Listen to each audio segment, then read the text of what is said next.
if it is acceptable, okay, which means I know you learn something, maybe fully understand or completely as I expected, you got B, okay?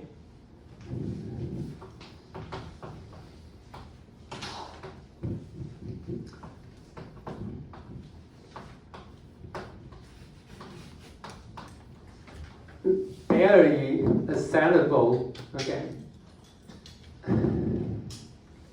You can see correspond to a percentage grading that will be 90 for A, okay? 80 for B, 70, okay, for C. Then everything in for A minus, B plus, and so on, will somewhere in between, which A plus, A minus, or B plus will be somewhere in between 80 and 90, okay? If you can do something more than I expected, okay, which is not a requirement in the assignment, so you do something more, okay, beyond my expectation, you will get 95 or more. That's how I grade your performance on the homework, okay? Everything below C, I ask you to rewrite, okay? Which means it's not totally unacceptable because it didn't show me what you have learned or you do know how to use the tool, okay, provided by course. So everything below C. But some of you, I ask you to rewrite the problem is from part 2. Some of you don't even try to respond to the question of part 2. Now it is totally unacceptable. It cannot just give you a partial answer for part 1 and ignore the part 2. No, don't do that. Okay? Know what I'm saying? A 的话符合我期待的，我给 A，OK， 可以接受的我给 B， 勉强可以接受的我给 C，D 与 C 在我要求的最低要求下，统统重写。可是重写里面有一些可能是第一部分 OK， 可是第二部分呢完全忽略，不可以这样子哈，当学生不可以这样子。真的老师不应该这样讲，可是用抄的人都要去抄。我不是鼓励你抄，可是不可以，不行。然后呢，把责任丢给我，老师你自己跟着办。Anyway, if I ask you to rewrite, when you resubmit it, you must go with your original version, okay? 你重写要重教的话，一定要把旧的版本一并给我，不要叫我再重读 ，OK？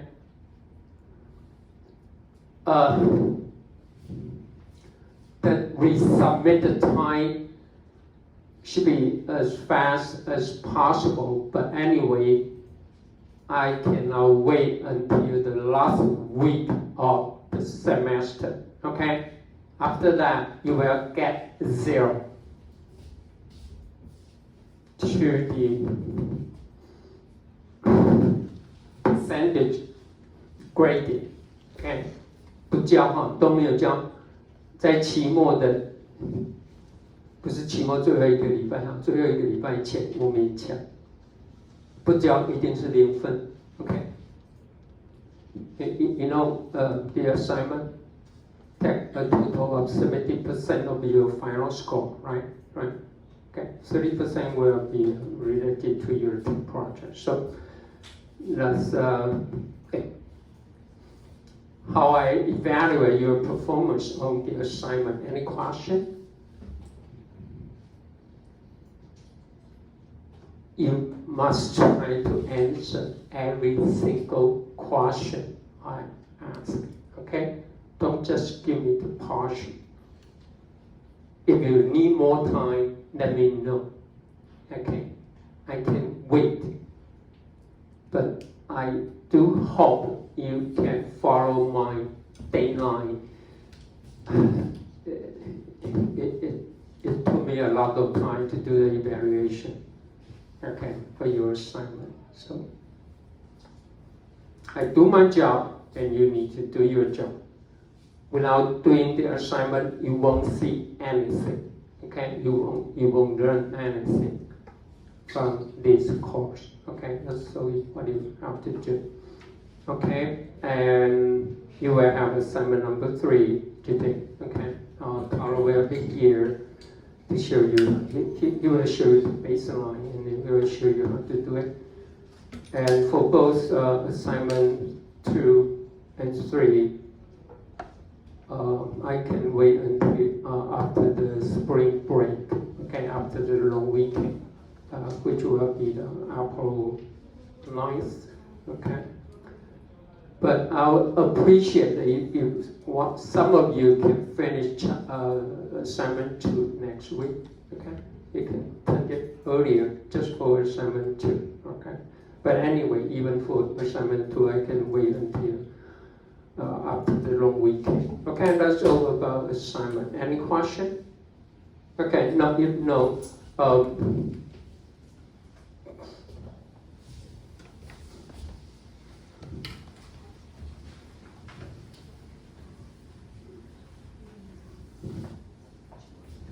Here's some more about CNN variant model. But I will skip it temporarily, okay? We will focus on auto encoder today. And if we have more time, and I will go back to talk about the CNN variant model, okay? So you will have more knowledge or the tool to handle the CNN related model. Okay, so today we will focus on auto encoder. Okay, the difference between MLP, multi-layer perceptron, or CNN, which are so-called supervised.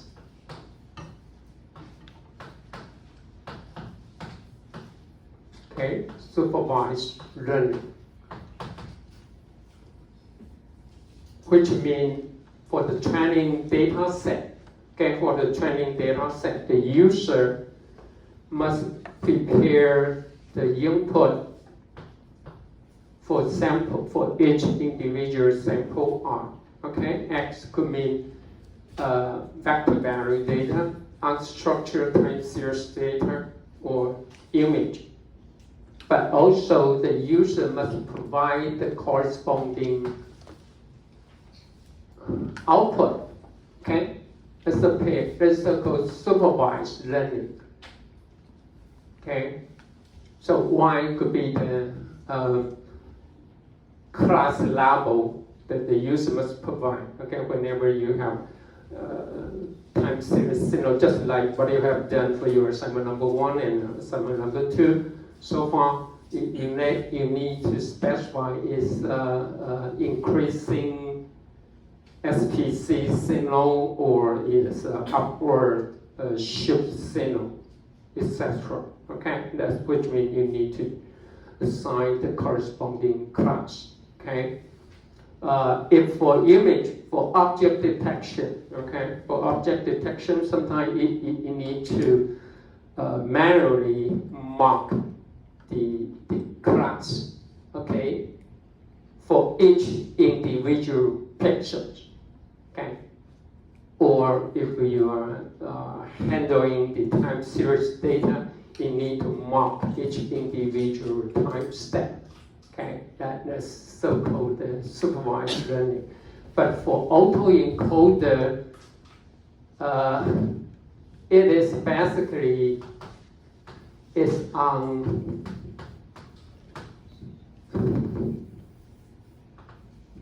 supervised. Okay, it's unsupervised learning, which means you only have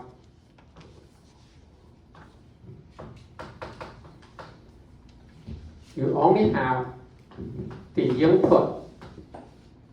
Okay, you only have the input. You don't have the output.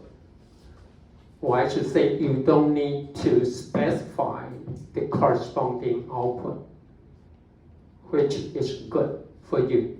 Okay, it means you need only to provide the data. You don't to do any further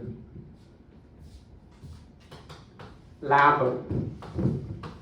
So you don't need to do the labeling, which means you don't need to specify what is the input and what should be the corresponding output class. So no labeling, no annotation, okay? Which means you don't need any human intervention when you prepare the data set to train your model, okay? No labeling, no annotation. When we say no labeling, which means you don't need to assign the class level, okay? For example, 1 for cat, 2 for dog, 3 for fish, etc. This is called labeling. Annotation, especially in image application, which means you don't need to specify. Everybody heard of YOLO, right? It is for object detection. To train a YOLO or an object detection model, you need to specify the bounding box. Okay, you need to specify the bounding box. That activity is called annotation. Okay, know what I'm saying? Or even for voice, I mean this could be for a voice or speech. Okay, signal. You might specify some of the segment or word. For example, that could correspond to 4-letter words. You know what I'm saying, right? 就是讲粗话，那个粗话你要把它拿掉 right? Okay. Some backwards or some you're not supposed to train it, okay? Or you want to recognize it or remove that kind of. So this kind of activity is so-called annotation, okay? So labeling is nothing but just give the object the corresponding class, okay? So it's much easier. But if you go for the supervised learning, no matter for labeling or for annotation, they are the must, okay? But the good thing for autoencoder, because it's unsupervised, what you need to provide is just the training data, okay? That's the good thing about it. Auto is nothing to do with automation. Don't misinterpret this model. Auto means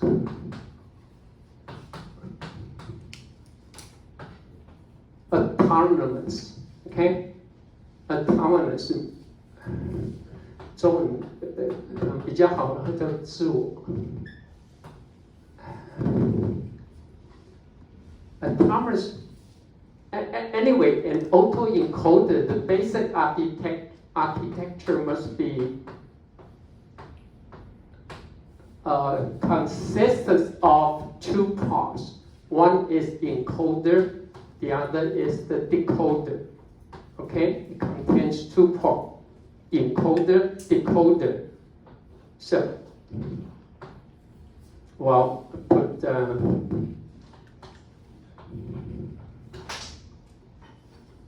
Why we don't need any labeling or annotation? That's because the output, when you train the model, the output is exactly the same as the input.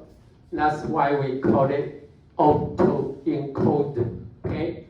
Autonomous， 就是它自我复制自己的，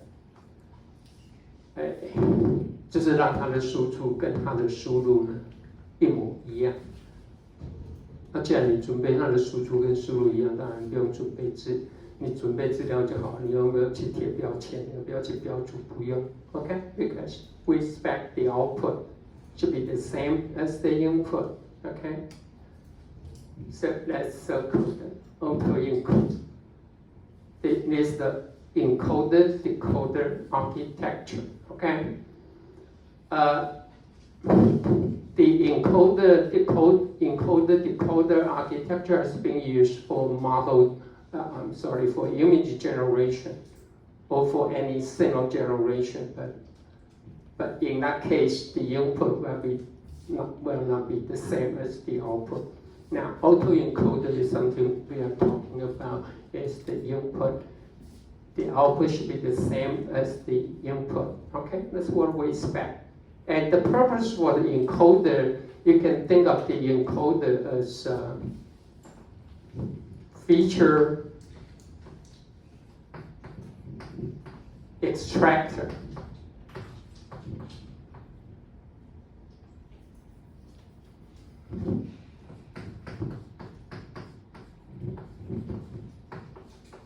Okay, you are trying to extract the feature, not represent X.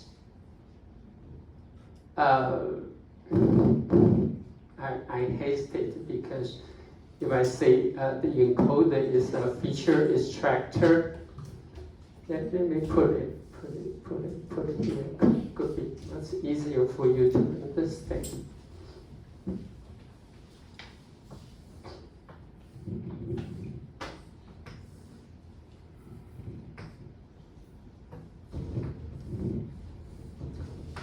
Encoder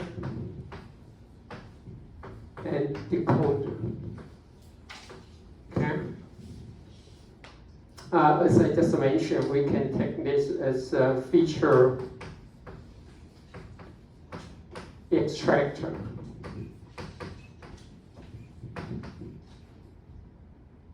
To extract the feature, especially for unstructured data, okay, such as image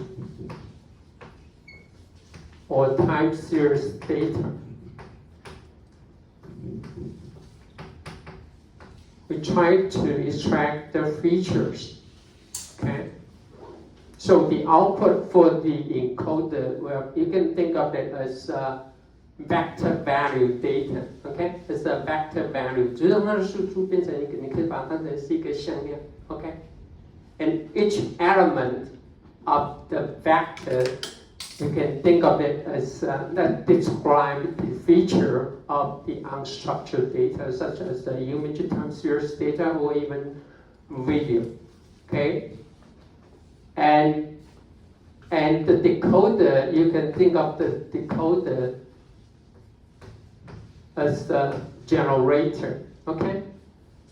Especially for image, you can think of this as an image generator or even time series generator to generate, okay, something will be just like the original unstructured input signal, okay?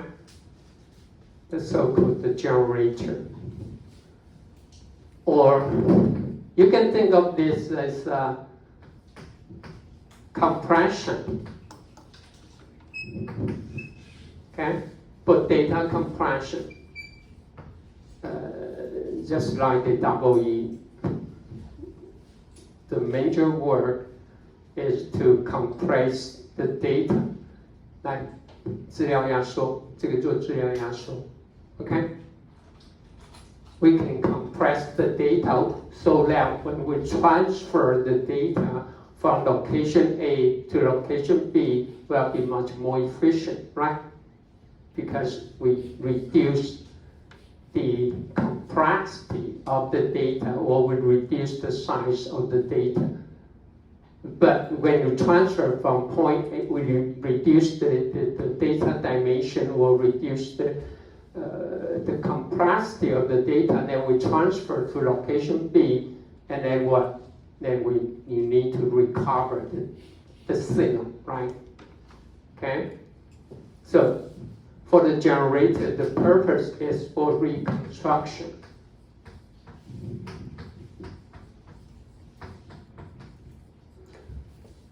所以他们电机，就他们电机来讲呢 ，encoder 呢就是做资料压缩。当压缩完，最后的目的呢，一定是要资料重建。要不然你压缩干嘛？当然压缩一个目的，就是为了储存。所以呢，你需要的储存空间会很小。可是呢，储存最后的目的呢，就一定是为了要看，要能够解读。最后呢，还是一定要重建。So basically, the data compression and the reconstruction, they are contradictional to each other. Okay, if we want to get a high compression rate, usually the reconstruction could be poor. 他们计算机在讲，就是那个影像压缩比 ，right?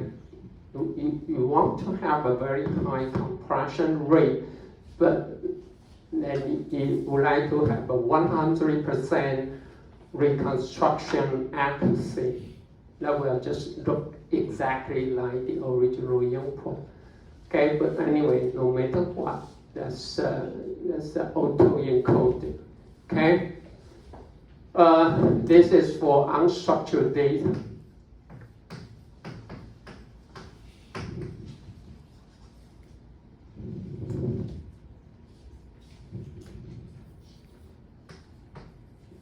Okay, and for unstructured data. Then what about the autoencoder? For the vector value. For the vector value data.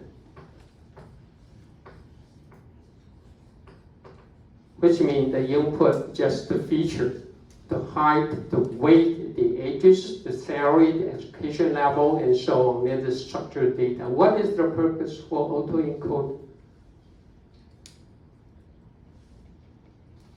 First one, dimension reduction.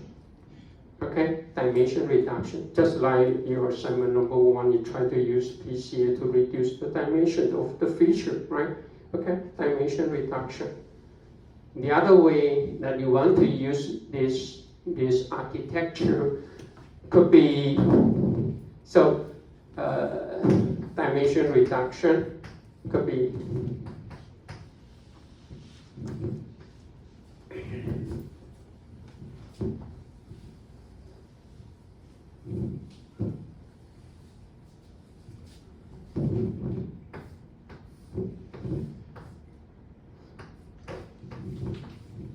so the first purpose is for dimension reduction.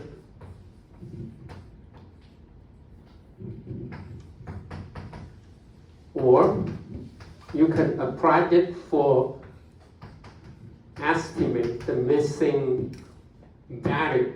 Okay, actually how to handle the missing value is part of the work for feature engineering. The things we are talking about to encode later on, I will use the missing, how to handle the missing value. Okay, for example, you correct the data, you got the height, you got the weight, you got the education level, but you just don't know about the ages of the object. Okay, so the most easy way to handle the missing value is you just throw away the data, right? But as I just mentioned, every data is a treasure for you to use for the model training. Then how to handle the missing value. Usually the most easy way is simply just use the mean, right? Take the mean from all other samples, but here's a way we can do it. And also, we can apply it for, let me put it upward here, is to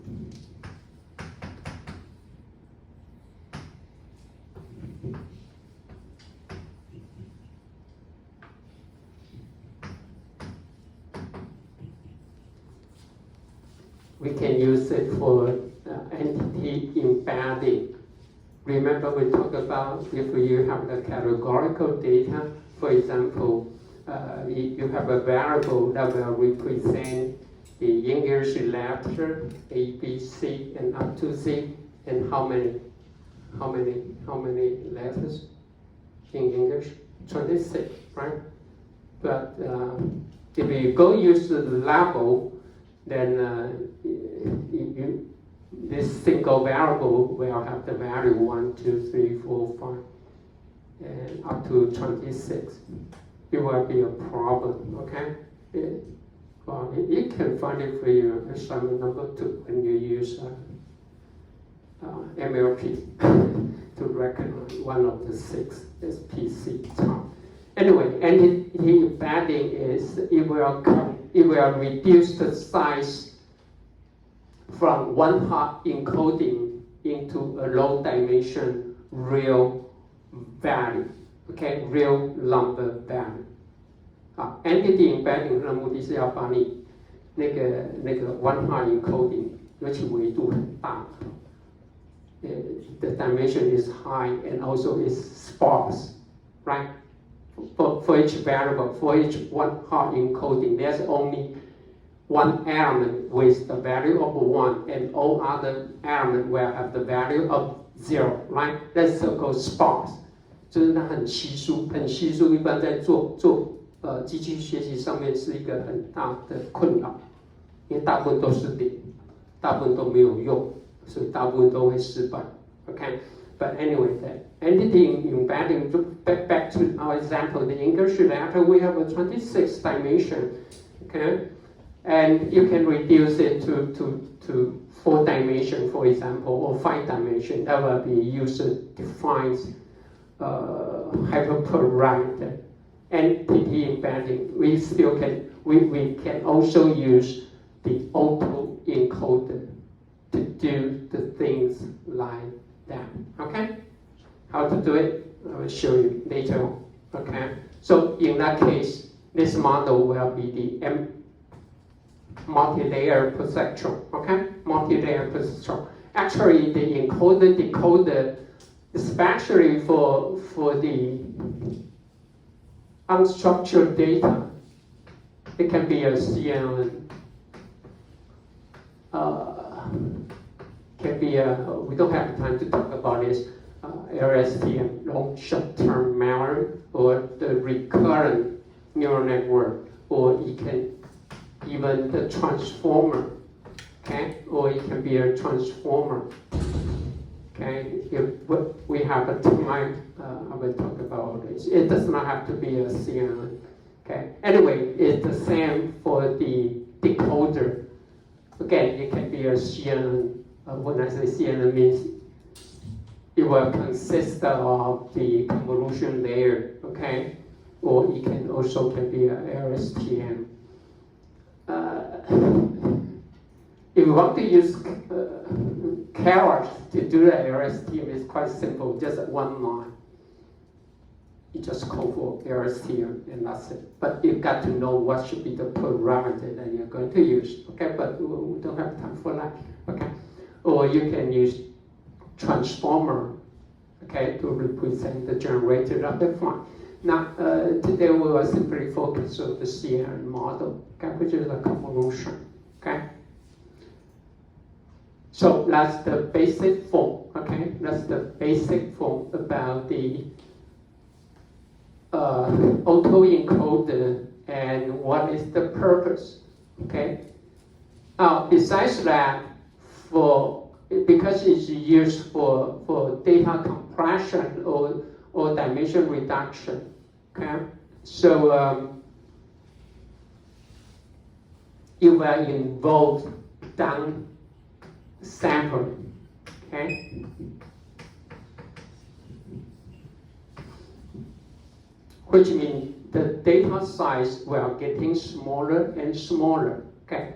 Whenever if we go for the convolution layer, which means the convolution, after the convolution, you can reduce the size with a stride by 2. Okay? Or you can do what? Max pooling or average pooling. Okay? Also with a stride up to. Now, when we come to the generator, then you need to do upsampling.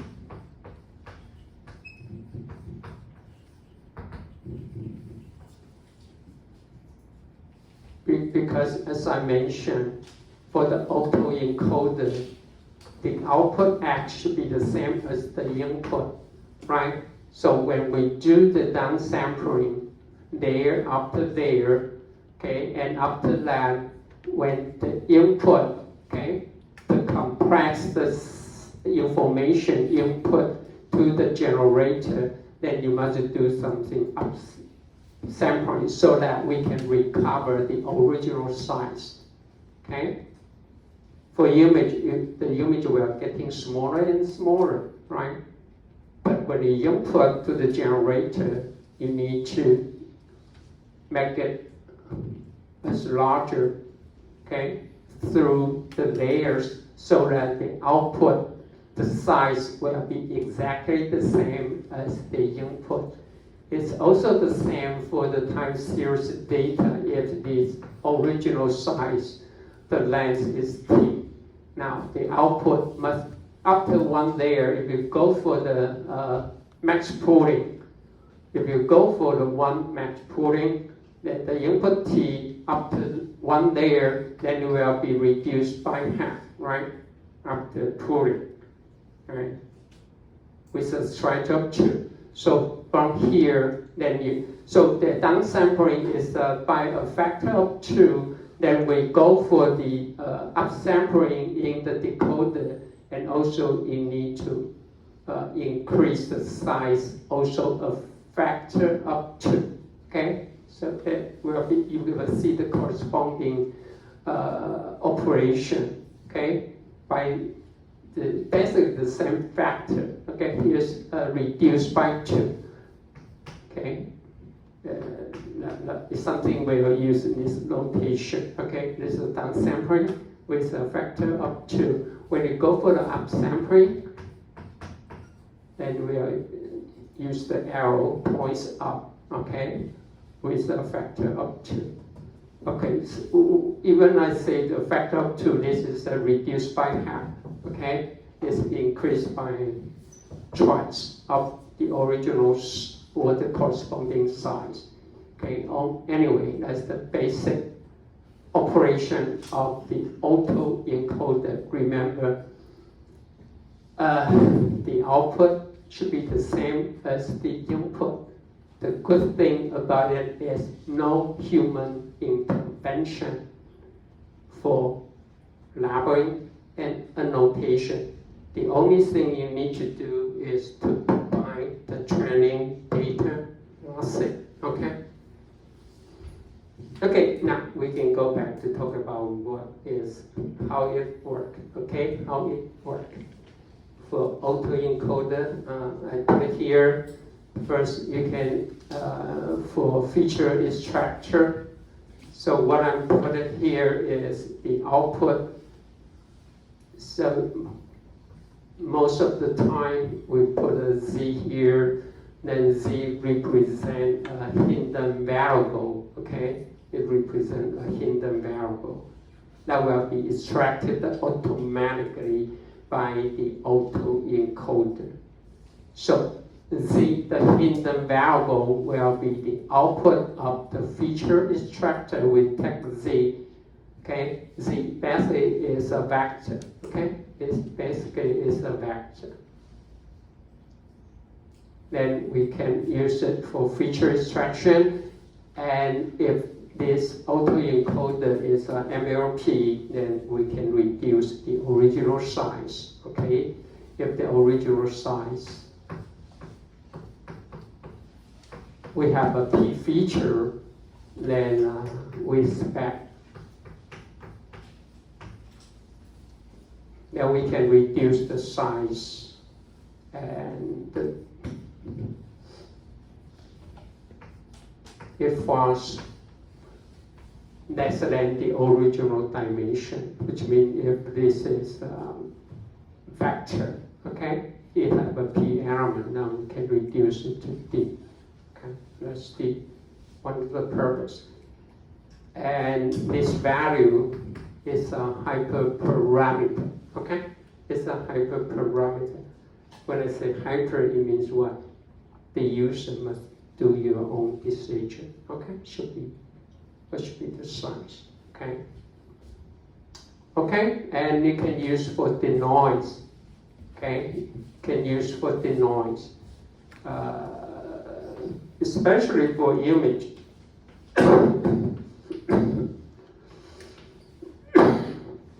The same here, denoise, which means you need to put in this image might contain a lot of noise point. It's also the same. It could be also true.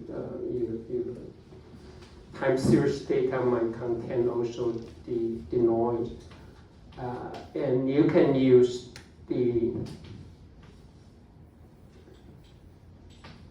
autoencoder. AE means autoencoder to reduce or to remove the noise. Okay, that's called denoise.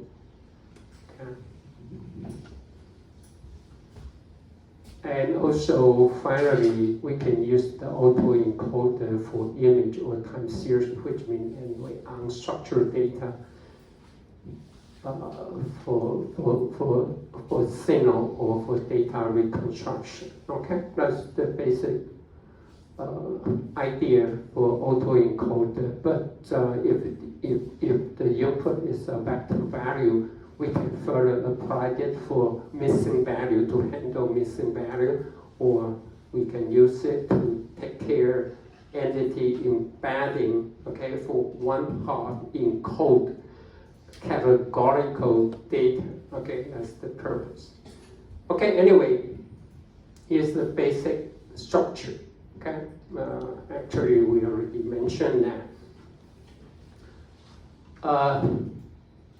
The input is the output, they are the same. Okay, and we have the hidden variable Z as our feature. Okay, so first we will try to reduce the dimension. Okay, and this could be a multi-layer. Okay, multi-layer for MLP model, or it could be a convolutional layer. Okay, or it can be a transformer. Okay, or LSM, LSTM. That'd be fine. Okay. So anyway, it consists of encoder and decoder part. The input is the same as the output. Okay. So if F is the encoder, we try to convert X into the hidden variable Z. Usually the dimension, well, the hidden variable vector will have the dimension D far less than the original dimension P. Okay? And the decoder, we call it G, is especially for image or unstructured data, that will involve convolution and downsampling, okay, which you can go for average pooling, maximum pooling so that we can reduce the size by 2. Now, when we come to the decoder, the input, of course, will be Z, okay? Then we will carry out the so-called deconvolution, okay? Deconvolution. Actually, deconvolution is nothing but another convolution. In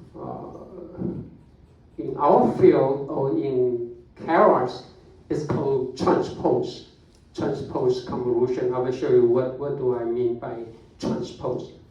Okay, transpose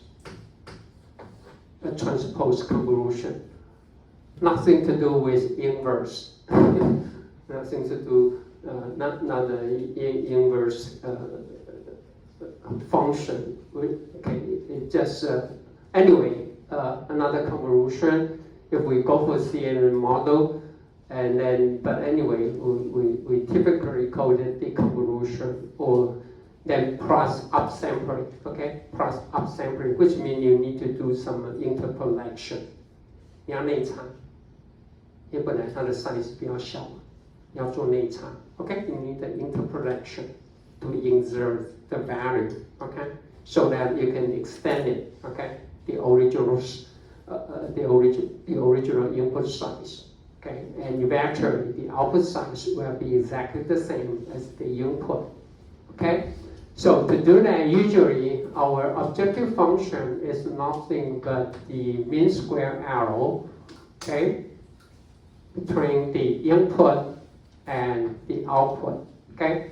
I mean, when you prepare the data set, the output will be the same as the input, but when you do the training, the output may not be the same as exactly the same as the input, right? So we'll put an X hat here, mean that X hat means the output, okay? Now, all we can do is try to run the parameter in the encoder and the decoder so that we can minimize the difference or what we can try to minimize the reconstruction error between the input and the expect of the estimated output. 所以我们现在唯一能够做的话，我们的目标一般是减少我们让它的重建误差越小越好。Okay?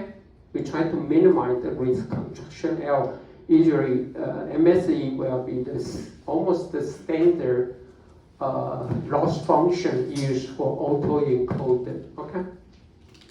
Okay, so that's the basic idea. Okay, so we need to find all the parameter for all the parameter for the encoder and decoder. So that's okay.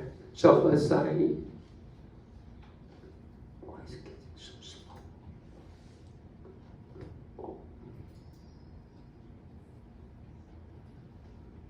let me see if I can put it a little bit larger.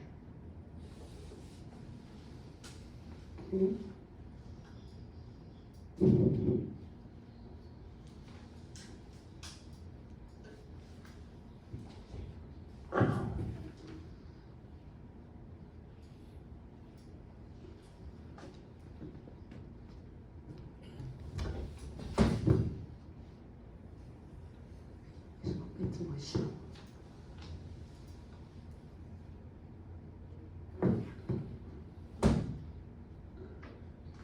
Wait for me.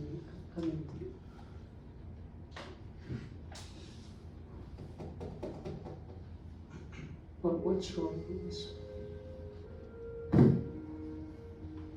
Okay, let's take a break. Let me see why the characters.